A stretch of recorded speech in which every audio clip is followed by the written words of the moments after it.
gusa ishuri yatwoherejeho niryo ritari ryo. Ubundi ibyo yavugaga byose nibyo, ahubwo ririya shuri niryo ritari ryo. Nicyo mutemeranyaho kiri iki? Icyo tutemeranyaho ni ukujya kwigira kuri pornography. Ndaguha impamvu zigera kuri 3. Icyambere pornography pornography nta muntu muzima. Ikintu kigiye kimbabaza Pizo.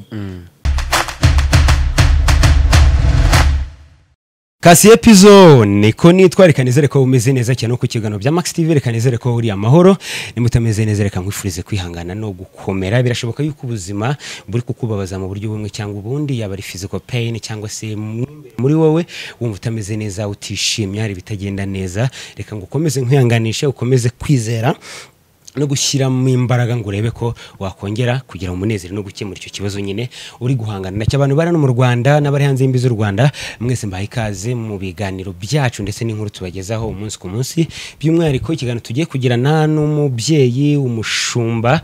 Abantu baramukunda, bakunda ibitekerezo bye, bakunda inama ze, cyane cyane iyo tugeze ku muryango. Murabizi ko kuri Max TV buri gihe twaje kumureba tuba tugiye n'ubundi kuganira ku muryango. Ikiganiro cy'ubushize mwaragikunze cyane, uyu munsi nabwo iki tugiye kuganira ndabizi neza ko mugiye kugikunda. Mushumba ngo wayikaze nanone kuri Max TV. Urakoze. Ni iki cyose cyeshe Mushumba? Ni iby'ubuvuzi. Komeza. Umeze neza cyane. Turi mu masengesho y'iminsi 40, turi ku munsi wa 22, urumva nyine mambo sawa. Urabona ko natangiye gufata shape, ibiro byagurutse. Ibana ibiro byagurutse we. Biryoha biryana. Biba bigeze ahantu umuntu ashoboye yumva wagira ngo yakwiyambura ubwo bubasha kongera akareba ukuntu yagabanya iyo minsi. Bigeze ahantu hakomeye. Ahubwo ubu bitangiye kuryoha wumva power irimo kumanuka. Reka tugire ntabwo ari byo tugiye kuganira. Tugiye kuganira ku bintu bitari byinshi cyane. Reka tuganire ku muryango n'ubundi. Ndaza kwifasha case study n'ubundi nk'ibisanzwe. Case study iba ari ngombwa igihe cyose. Umuryango tugiye kureba ubundi mu by'ukuri umuryango wishimye. Abantu bamaze guteretana, twagiye tubiganiraho, twarebye n'ibyo umuntu yabona ku muntu bakundana akahita ahagarikira aho ngaho. Ariko noneho tuba dukeneye kureba umuryango nyamuryango ubundi ugomba kuba wubakiye ku bihe bintu mu rugo. Hanyuma ni ibihe bimenyetso umuntu yabona akabona ko uwo bashakanye cyangwa se umugabo cyangwa umugore ashobora no kumwambura ubuzima cyangwa se ageze ahantu mu by'ukuri atangiye kuba inyamaswa.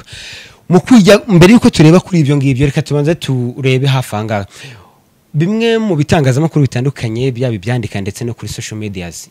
Ntabwo wa scrollinga kabiri utarabona inkuru y'umubyeyi akaba n'umukozi w'Imana Bishop Brigitte. We yavugaga yuko kugira ngo umuryango unezerwe ari uko abantu bagomba kwifashisha pornography cyangwa amashusho y'urukozasoni nk'uko bamwe bakunda kubivuga, nimba urugo rwanyu rugiye gusenyuka kubera icyo kintu. Ariko yatewe amabuye bati uyu nguyu ntabwo ari umukozi w'Imana, uyu nguyu ni umukozi wa Satani, uyu nta mubyeyi umurimo. Bagiye batubwira ko tuzajya tubamenyera ku mbuto mwera, none izo nizo mbuto zanyu. Byari ngombwa yuko aterwa amabuye kuri urwo rwego ndetse bakahita babishyira mu murongo umwe w'abakozi b'Imana cyangwa abantu bararengereye? Bishop Brigitte rwose reka maze mwihanganishe, mubwire ngo pole. Iyi mihanda yanyu izatuma batugongeraho. Yewe nanashatse iyo ntuza Bishop Brigitte yari arimo ku interview. Ntabwo nashoboye kubona urubuga yari ariho. Yari ari kuri 3D kuri 3D yarari nayishatse sinayibona.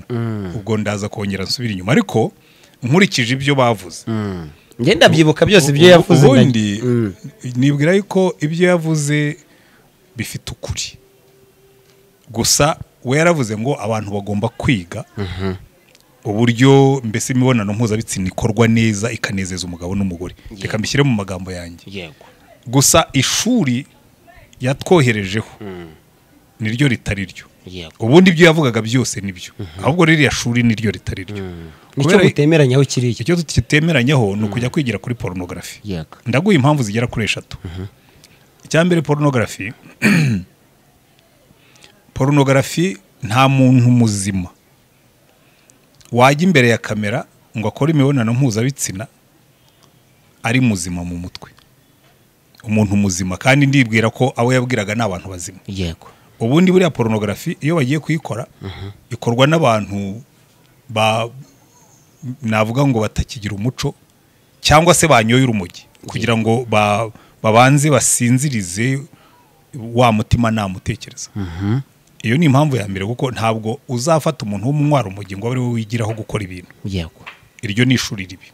icya kabiri, porunogarafi igira icyo bagira bita addictive effect. yego muri Amerika byagaragaye ko abantu benshi baca abagore inyuma cyangwa abagabo inyuma ni abantu bari addicted kuri porunogarafi. kubera iki? icya mbere, porunogarafi ikubeshya yuko ariko imibonano mpuzabitsina ikorwa.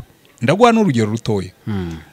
couple imwe yarebaga porunogarafi bigeze kuza kundeba. yego hari agapozisiyo ngo bari babonye. nshatse nanakakubwira rwose ibintu bita ngo ni oral sex, ni ibintu byo gukoresha umunwa yego ku bitsina. umugore akavuga ati ndakicwa ndakabambwa, biriya bintu byantera isesi nanaruka ntarabikora. umugabo akavuga ati ntubona afite ubuturage bwinshi ntashaka kuba yimaze. yego none ndamubwira nti rero ubwo umugore atabikunda yego ni mu byihorere. iyo emancipation mushaka kugerageza ntikenewe, kuko n'ubundi imibonano mpuzabitsina ni iy'abantu babiri. so niba umwe muri mwebwe atishimiye ibyo bintu, yego ntabwo bikwiye. kandi umugabo abishaka se, kandi nanone umugabo kuba ubishaka si uko ibyo ushaka byose ugomba kubibona. ndamubwira niba byamutera iseseme akaruka, kuki wakorera umuntu ibintu byamutera iseseme akaruka? yego icyo kora yambereye imfura, arambwira ati okay. ndanababwira ubundi buri kintu kigira icyo cyaremewe.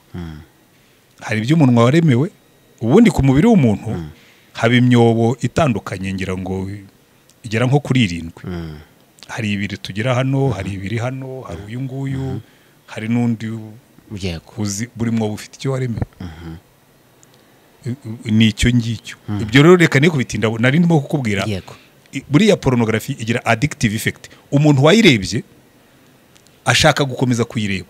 ibyo ni ibintu byakorewe ubushakashatsi bizwi. n'impamvu abapsikologe bagira abantu inama baravuga ati porunogarafi muyigabanye kuko umuntu wayirebye, icya mbere ashaka kuyireba kenshi, icya kabiri ashaka kwibwira ko ubuzima ari uko bukoze. ni nk'abareba filime. burya n'abareba uduseri nabyo hari ubwo yibwira ko romance ari wa wundi uzana n'indabyo nimugoroba atashye. burya bigira ingaruka mbi ku mitekerereze y'abantu. icya gatatu, nyine ababyise urukozasoni n'urukozasoni koko. ikintu utashobora kureba undi muntu akureba. njyewe njya nabyigisha nkavuga ni kimwe mu bintu bimbuza kuba nareba porunogarafi. nasezeranye n'Imana ko ikintu ntakora umuntu andeba ntabwo nzagikora Imana indeba. yego simple. ibyo rero ibyo bintu bitatu. naho ubundi ibyo Brigitte yavugaga nta n'ikintu yavuze icyo rwose nemeranyaho nawe. abantu bakeneye kwiga gukora imibonano mpuzabitsina mu buryo bunezeza impande zombi, kuko benshi iyo ugiye muri counseling usanga hari abasigara hagati, cyane cyane abagore. nyine abagabo bo rwose uko wabigenza kose ntabwo umugabo ashobora kubura kunyurwa. cyakora bishobora kubaho danari imbeshye, kuko ariko ni gake. ariko abagore kenshi nabo muganira ko ati ibyo bintu umuntu avuga ntabyo nigeze menya rwose. nta munezero ubamo, icyo nkora ni ukugaburira umugabo, ariko jyewe sindarya ngo numve ibyo bintu abantu bose baba bavuga. abantu bose baba bavuga ko numva ntabyo nzi. ibyo byo rero niyo mpamvu nanjye mushyigikira. abantu bakwiye kubyiga bakamenya uko bigenda, bakabyigira ese rero. kandi mushumba rero bakabyigira he? iyo ushaka kwiga gutwara imodoka, uzagura imodoka ujye uyitwara gakeya. umunsi warongoye uzaze tubiganire. niyo mpamvu Imana yavuze ngo mbere yo kurongora ku mukobwa nzajya nshyiraho ka serotepu mfunge. n'abahungu burya akabaho, uretse ko muri kino gihe iyo bakoze biriya bita gukebwa kaba karavuyeho, ariko ubundi kabaho. twese tuza dufunze mbese nk'uko ujya ubona bafunga telefone bakayifungira mu gakarito bagashyiraho akantu kerekana ko yari ifunze, cyangwa amazi akaza afunze. twese tuza dufunze. Imana ikavuga ngo iyi box ntimuzayifungure kugeza igihe nyirayo yaje.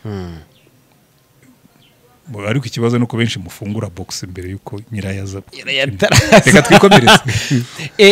Imibonano mpuzabitsina ku bashakanye ni imwe mu nkingi abantu bakabaye batindaho ko ishobora kubaka urugo ikarukomeza cyangwa se ikarusenya. Wapi buriya nkubwize jewe numva abantu benshi bayiha agaciro karenze akwifite kuko imibonano mpuzabitsina nicyo kintu cya toto mu kubaka urugo. Uti kubera iki? Reka nkwereke. Yego. Niyo waba uri umu expert ni naryo kosa abantu benshi bakora by the way. Ababwira ngo ndimo ndimenyereza ngo kugira ngo nzashobore kunezeza umugore wenda umunsi narongoye. Ubwo ndabivuga ku bahungu. Yego. Urimo urakinira ku kibuga kitari cyo. Nukinira ku kibuga kitari cyo nyine n'ubundi nujya gukina uzakina umukino utari wo. Icya mbere imibonano mpuzabitsina ni akantu gatoya cyane mu mibanire y'urugo. Uti kubera iki? Kubera ko nicyo kintu cya mbere gihagarara kigahagarikwa n'ibintu byinshi. Iyo umuntu arwaye imibonano mpuzabitsina nibo. Hariho n'abantu benshi bafite stress iyo mibonano mpuzabitsina itabo kandi urugo rurakomeza rukaba. Rero bikubwira ngo ntabwo ari yo nkingi mwikorezi y'urugo. Mu byibeshyaho rwose ntabwo imibonano mpuzabitsina ari inkingi mwikorezi y'urugo ariko nimwe mu nkingi ntoya.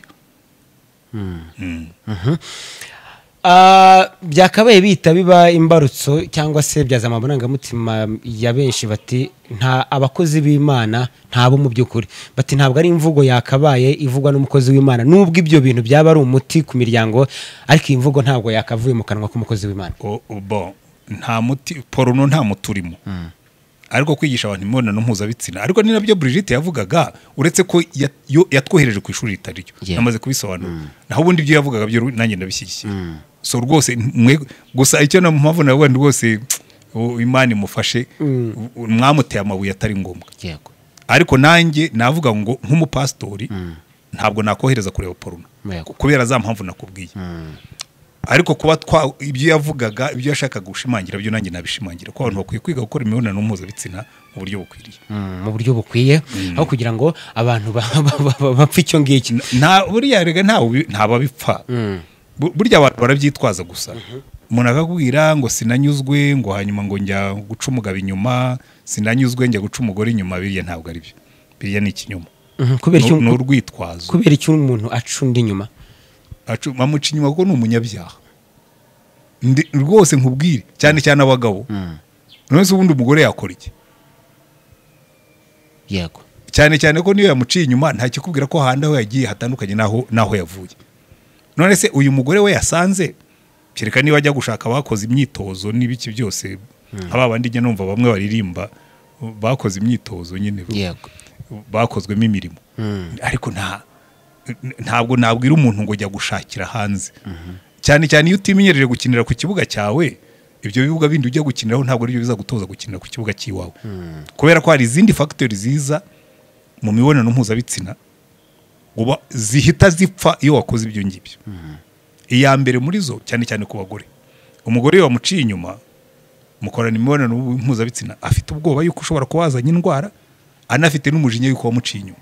Icyo gihe rwose iba yarangije gupfa neza kuko muri psychology ya sex bavuga yuko psychology umugore utuje ufite amahoro unezerewe abari anezerwa kuruta wa wundi urakaye ubabaye ushavuye.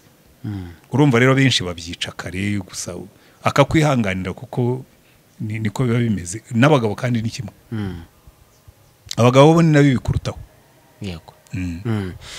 Ubwira iki ku mugore ushobora gutekereza cyangwa se umugabo akavuga yuko ashobora gutandukana n'uwo yashakanye kubera ko kuri iriya gahunda bitameze neza? Uwo ni umuswa kuko Bibiliya ntabwo ari Bibiliya ariko nayo ndaza kwigarukaho. Abanyarwanda baravuga ngo wirukana umugore uguguna igufwa ukaza n'urimira bunguri. None se niki kubwira ko aho ugiye uzasanga barakoze imyitozo? So bavuga nibyo ni ubuswa. Nuko gufata umuntu utazi gukora ibintu ukamwirukana jewe kugira ngo mwirukane ahubwo namwigisha kubikora.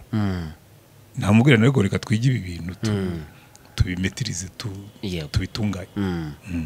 mu kanya wari ukomoje uvuga uti ntabwo imibonano mpuzabitsina ari inkingi ya mwamba abantu bakabibashingiraho bavuga yuko igomba kubaka urugo rwabo. Ubwo mpita nibaza rero umuryango kugira ngo unezerwe, kugira ngo ukomere, kugira ngo byibuze bagere nk'aho namwe mugeze, kubera ko ababa babyifuza bari benshi cyane, bagomba kubakira ku kirero.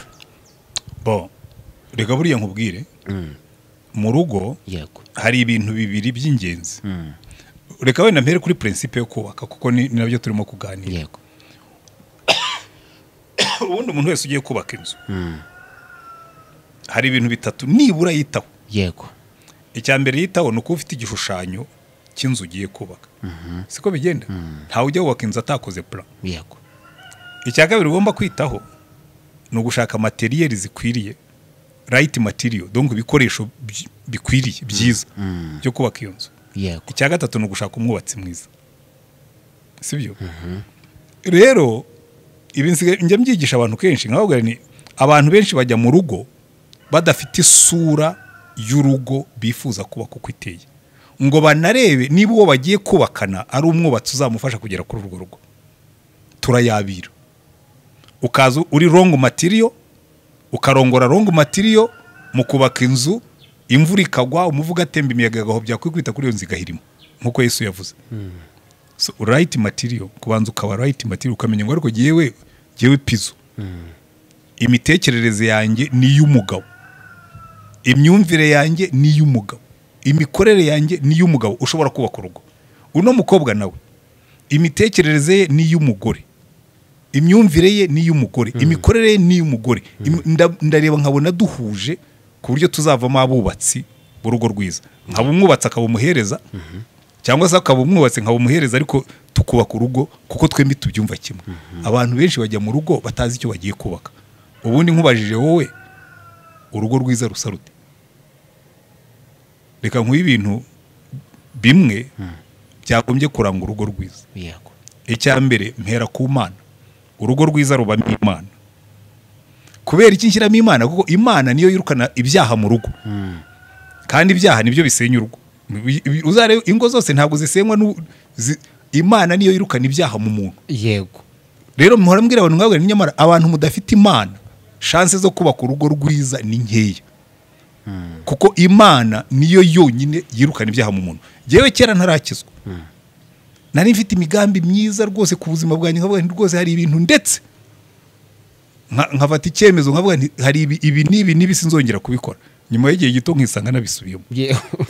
Ariko umunsi nakiriye Yesu, hari ibyo yirukanye mu buzima bwanjye kandi ntibishobora kugaruka. Yego. Icyo nicyo cya mbere. So inkingi ya mbere, burya inkingi ya mwamba y'urugo ni Imana. Ni Imana irabivuga muri Bibiliya. Kavuga ngo iyo Uwiteka atari wubaka inzu, ngo abayubaka baba bakorera ubusa. Ngo iyo Uwiteka atari urinze inzu, uwirinze umudugudu, ngo abawurinda baba batigiye. Imana burya niyo fondasiyo, kuko kandi abera fondasiyo, nkunda gushyira ibintu muri terime zifatika zumvikana. Imana kubusenga ntabwo bivuga ko Imana ihari. Kuko hari abantu benshi basenga mu nsengero, insengero zuzuyemo abanyabyaha kimwe n'abari hanze. Yego. Iyi Imana iri muri wowe pizo mimbere inside, ikirukanamo bwa bucafu bwose buba burimo. Yego. Ubu utangiye kuba right material yo kubaka urugo ruzima. Icya kabiri, iby'Imana igukoramo ikagushyiramo imbuto z'umwuka. Imbuto z'umwuka zigera ku 9. Imana yavuga ngo imbuto z'umwuka ni urukundo, ni amahoro, ni ibyishimo, sibyo? Kwihangana, ingeso nziza, kugira neza, kugwa neza, hanyuma no kwirinda no gukiranuka. Abantu bisuzuma barebe izo njya mbwira n'abantu nkabwira ngo niba pizo ushaka kuzubaka urugo, banza wisuzuma urebe ko izo mbuto nibo ugezeho, urebe izuburure ko hari icyo wakongeramo. Hari iby'Imana ikora muri wowe, irabanza ikirukanamo bya bigeso, kirukanamo ubusambanyi, kirukanamo imijinya, kirukanamo ibintu byo kwikunda. Yarangiza akavuga ngo rero ubwo amaze kwirukanamo bino, reka nshyiremo ibindi. Ntabwo yirukana gusa, ahubwo iranasimbura. Abantu benshi bagira Imana yirukana ntisimbure, ugasanga nubwo akubwira ko yakirijwe ariko ntaho byagiye. Kuko na Bibiliya bivuga neza ngo dayimoni ivuye mu muntu, ngo iragenda ikazerera, ngo yagera ngo akavuga ngo reka nsubire mu nzu yanjye ndebe ko hari icyagiyemo ngo yasanga nta kirimo ngo ikazana andi madayimoni 7 ngo bya nyuma byawo umuntu bikaba bikurushaho yego uzarebe umuntu wigeze gukizwa iyo yasubiye mu byaha ntagaruriro rero nicyo bivuga rero mubwire fondasiyo ya mbere ni Imana, ya kabiri yego ikintu gifatanya umugabo n'umugore cement isima communication kuvugana kumenya kuganira mukaganira ku bintu byose yego ngiye kukubwira bikurikira kumenya kuganira n'umugabo n'umugore mwembi mukicara we pizo na fiance wawe cyangwa n'umugore wawe mukaganira ku makimbirane mukamenya kwikemurira amakimbirane nta wundi muntu ujemo. Ikindi mugomba kwiga kuganiraho ni cya kindi watangiriyeho kuganira ku mibonano mpuzabitsina ukamubwira rero ko urumva wanyuzwe yakubwira ati wansize mu nzira ubu ukurikiye ukamuretse tubigenze dute ngo nawe noneho ugere iyo ujya mukayiganiraho. Icya gatatu mugomba kwiga kuganiraho umutungo w'urugo mukawupangira hamwe mukawumenya mwembi ntihagire uhisha undi. Icya kane mugomba kwiga kuganiraho umuryango mugari ko muzita kuri ba nyoko bukwe na ba so bukwe n'abaramu bawe n'abandi bose kandi imiryango yombi mukayifata kimwe.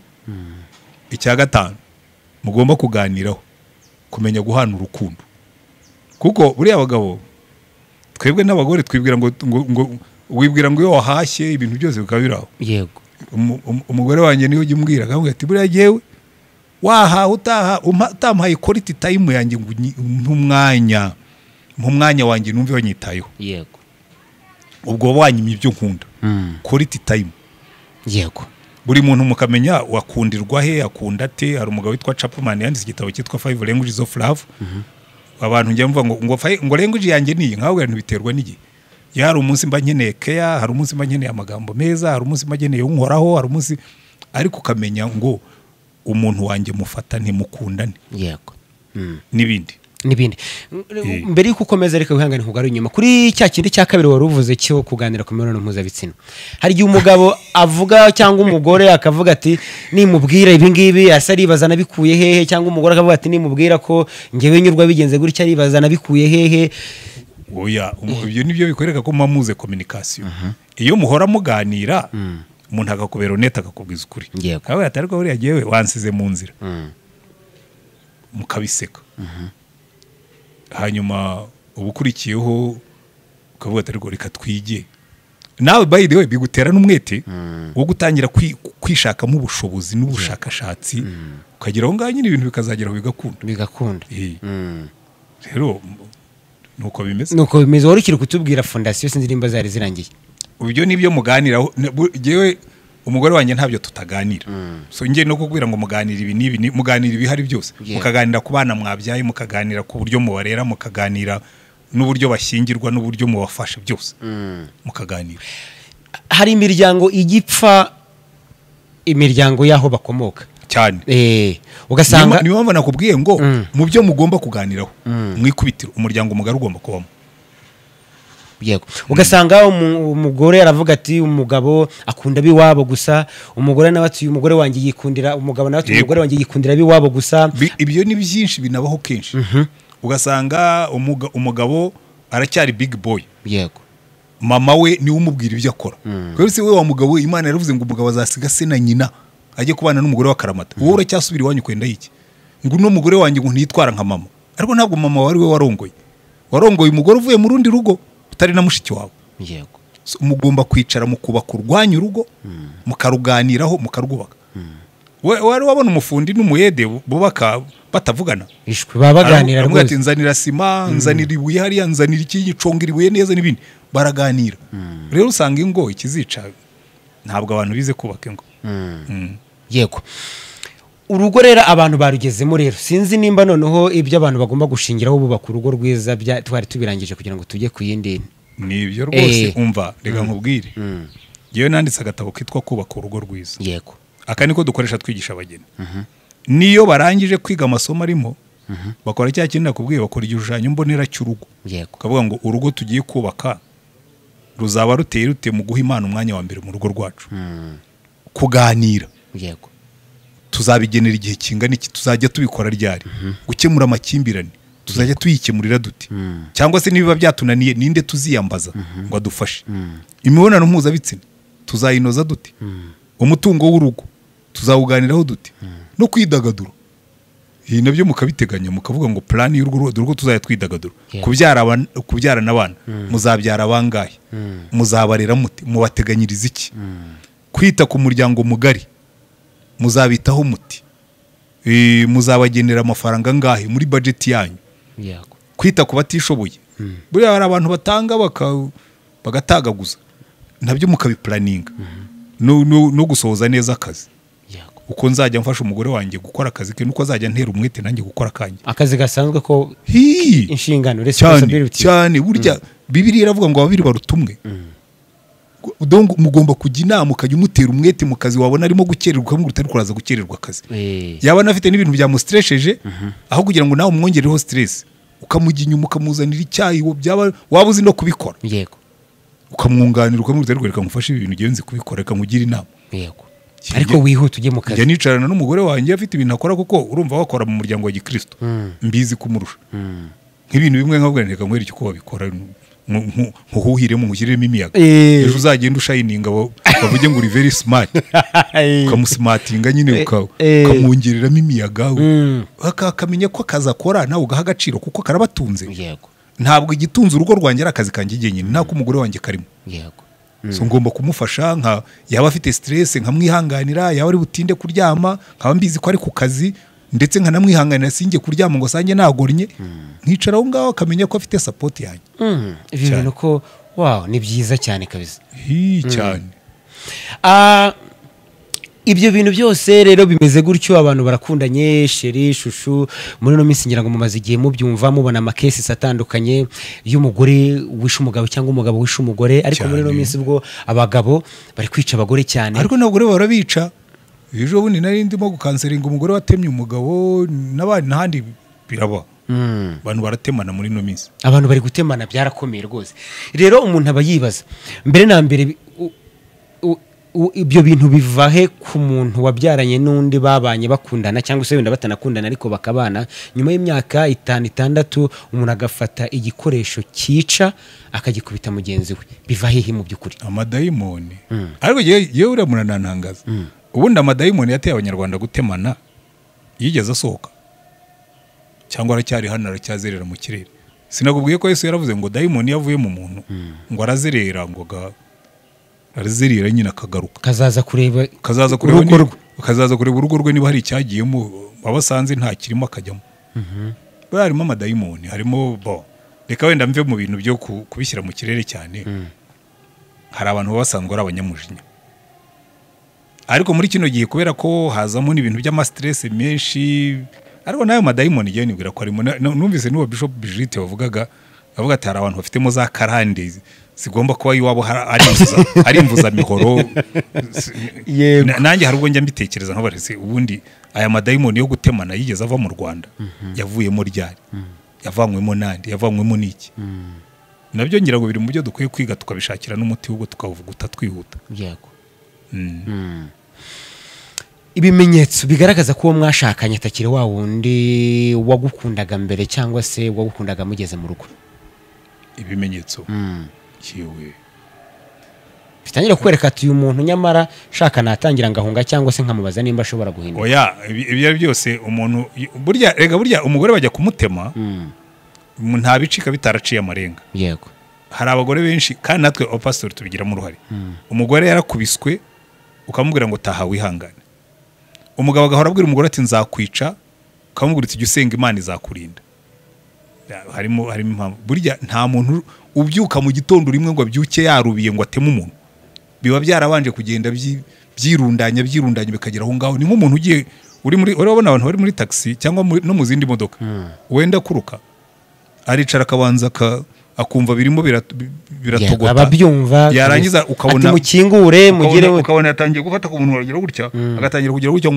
ngo bakubita mu mukuku rimwe bigenda bikagenda n'ibindi burya biba byarabanje bigatutumba ariko abantu ntibabyiteho ahubwo nicyo kibazo buriya n'ibirunga iyo bigiye kuruka birabanza bigatutumba ariko abantu ntibabyiteho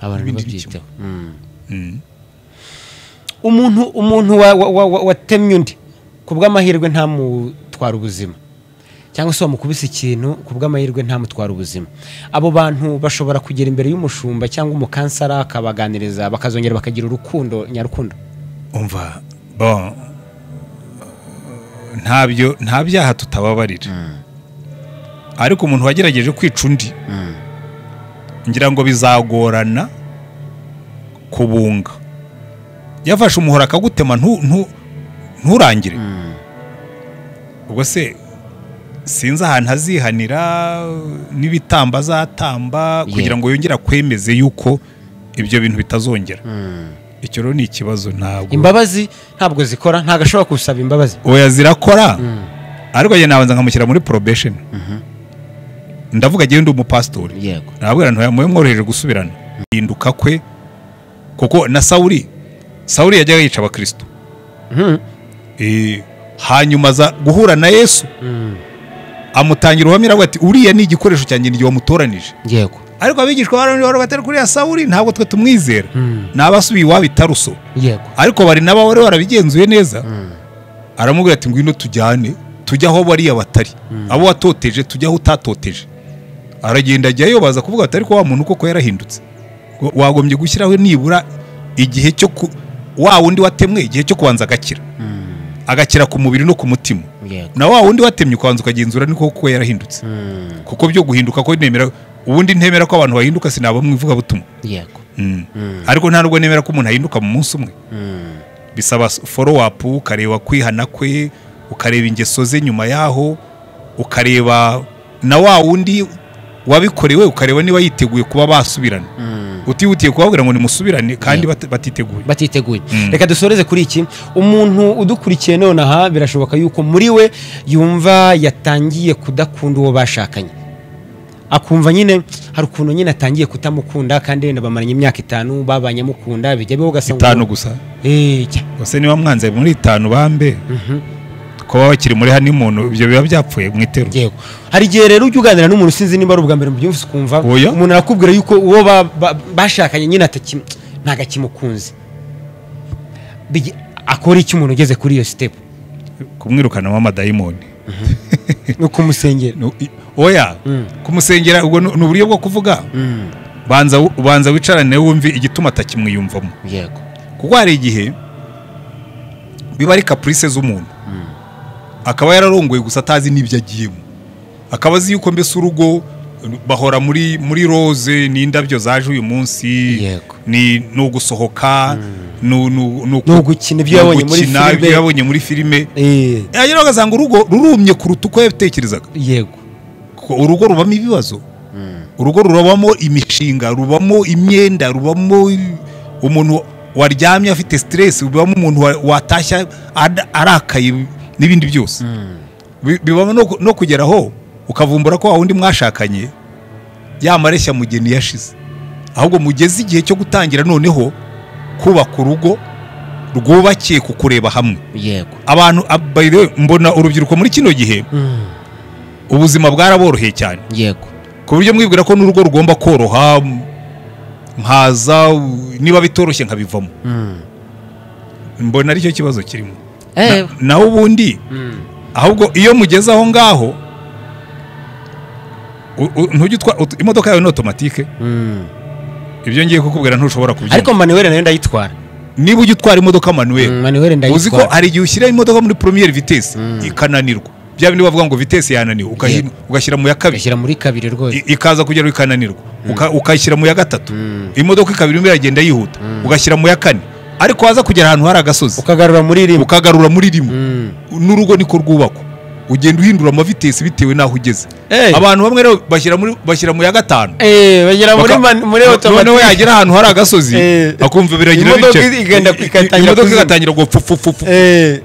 abantu barakoze ngo ibintu imodoka ko ari nshya bigenze bite, ku imodoka ari nshya bigenze bite, irimo irakubwira ngo hindura vitesi mugeze ku gasozi. mukaza kugera ahantu, mwagera ahantu haterereye, ukumva ya yindi nanone iragenda buhoro, ukayihindura ugasubira muri 5. ni gutyo urugo rugenda.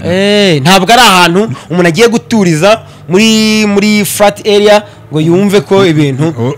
urugo runyura hari indirimbo tujya turirimba mu rusengero ngo nyura mu misozi nyura no mu mataba ngo aho hose niko harushya umutima. yego mu rugo unyura mu misozi, hari imisozi y'uburwayi, hari imisozi y'ubugumba, hari imisozi y'ubukene, hari imisozi y'imyenda, hari imisozi y'amakimbirane mu miryango, hari imisozi.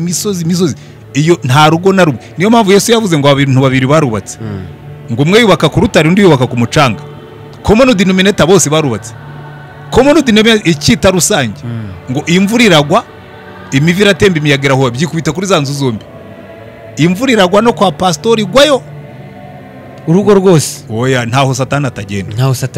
Niyo mpamvu rero buriya nubona byatangiye kumera nabi, ntuzibwire ngo wagushije ishyano. yego ujye uvuga ngo ni changement de vitesse, kampindureho gatoya, nicarane n'umugabo wanjye cyo n'umugore wanjye tumubwira ariko niki kiri hagati yacu, ikibazo mu kivane hagati yanyu mugishyire hariya, mwongere mukundane, mugisesengure.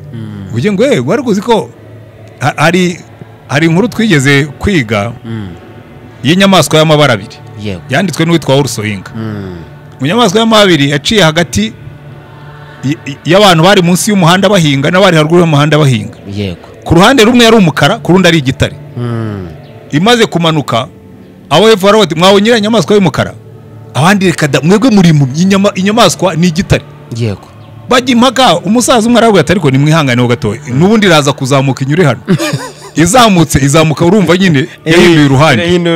Abandi bati mutubabarire, ya nyamaswa kuko mwavuga gukuri yari umukara, ariko namwe mwarasaze, ya nyamaswa nimwe mwavuga yari igitare, urugero warabipfa. Ubundi inyamaswa nimuyikure hagati yanyu, muyituruke impande zose.